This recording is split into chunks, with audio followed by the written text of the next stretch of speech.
con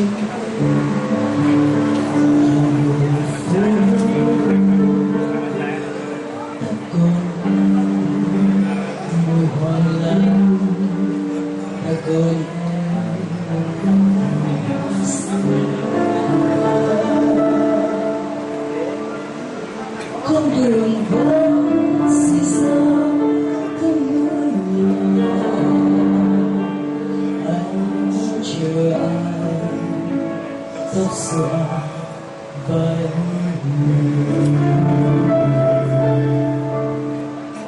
ta còn cây vàng mùa cuối mùa đông, ta vượt đông phố mùa cuối mùa đông, vầng trăng mùa đông nằm ấy biên giới trong em là đồ. Ai chiều sao còn vòng tiếng chuông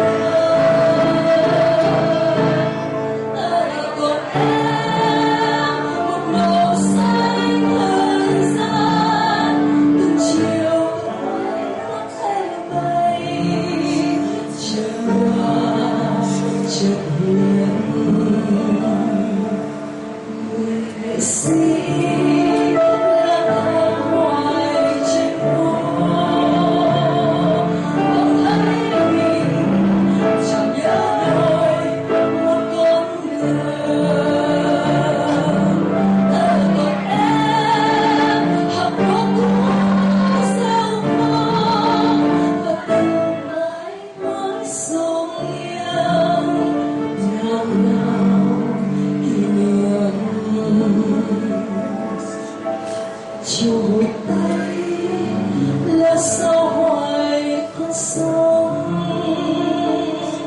chợt hoàng hôn về bao giờ.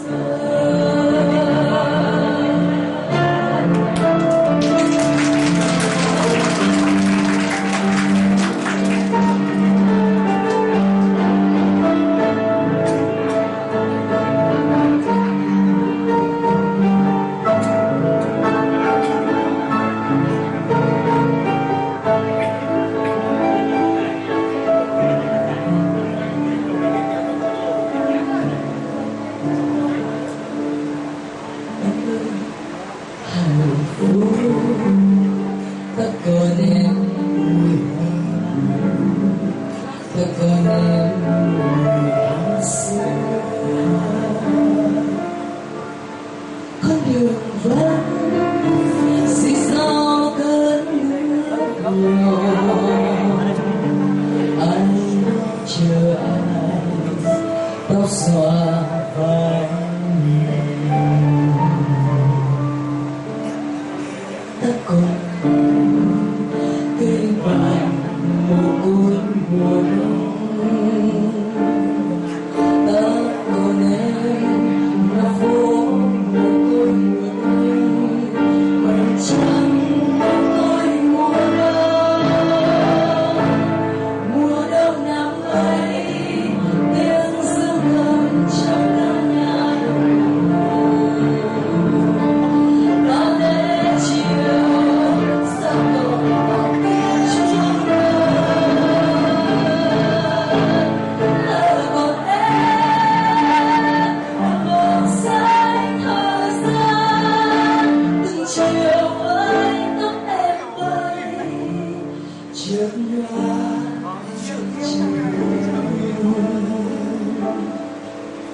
nghệ sĩ lang thang hoài trên phố, bỗng thấy mình chẳng nhớ nổi một con người. Ta còn em hàng phố cũ sao mong và từng mãi mãi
đường vắng